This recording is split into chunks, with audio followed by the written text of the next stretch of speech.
Hey guys, so in this week's DIY, I'm going to show you how to make these fun Perler ghost earrings.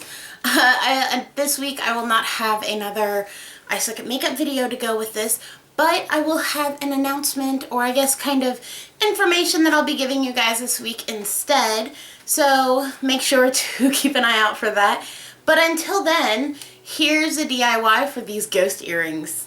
For this DIY, you're going to need Perler beads, a round nose pliers, 2 needle nose pliers, as well as a square pegboard, a pair of tweezers, which of course are optional, 2 jump rings, 2 earring hooks, parchment paper, and of course you're going to need an iron. So we're going to go ahead and I'm going to clear my workspace and I'm going to start making my Perler ghosts. So I first started outlining it with white, at least the first couple of rows, and then I went ahead and I pulled in some black. I put 2 black in for the eyes, and then I put 1 black one for the mouth to make it kind of look like he was screaming. So I went ahead and I put his body at a slight angle just so that it made it look more like he was floating rather than just kind of sitting there hanging out. So I do have one piece that's kind of sticking out there on the side just to make him look more whimsical. So we're going to go ahead and we're going to iron this down. Of course, make sure your iron has been preheated at the cotton setting so that it's nice and warm by the time you're ready to start ironing down your piece. And you want to cover it with that parchment paper before you ironed it down, just so that you don't get it stuck to your iron at any point.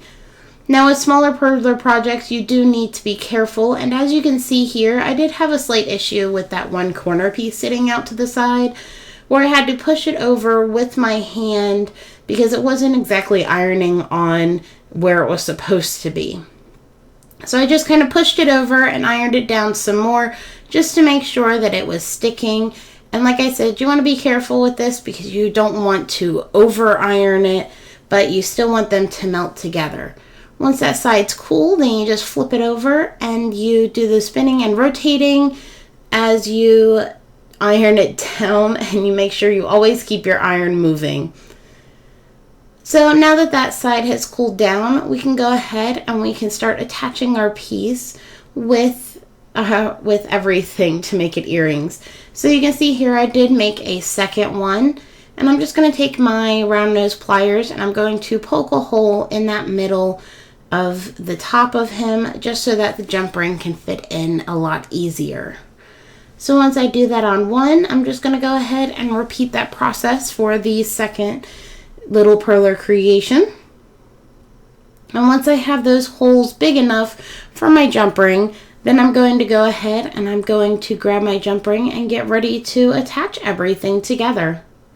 So I'm just taking my 2 pairs of needle nose pliers. I'm opening up the jump ring wide enough to stick the Perler creation through.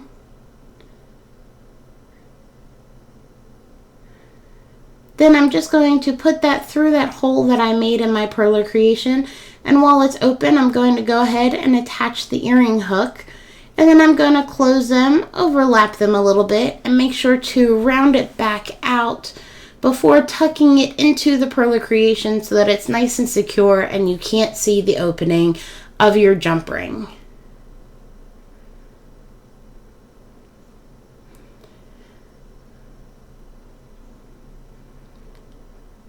So now that one side is done, I'm just going to repeat this process for the other earring. And here is an up-close look at how those looked. You can see where they did get over-ironed in certain areas. That's why I said just make sure, because they're so small, to not over-iron them when you are ironing them. But here's your up-close look at how my ghost Perler earrings turned out. So I hope you guys enjoyed that DIY. Make sure to make your own and send me pictures. You can follow me on Instagram and Twitter. Also make sure to like me on Facebook so you can see all the fun stuff I have going on in between my videos. As well as make sure to hit that subscribe button so you can see all of my Halloween videos and the makeup that will be going with most of them. So make sure that you check all that out and subscribe so you can see all of that. As well as make sure to give this video a thumbs up, especially if you love Halloween, which I absolutely love Halloween. So I will see you guys next time. Bye.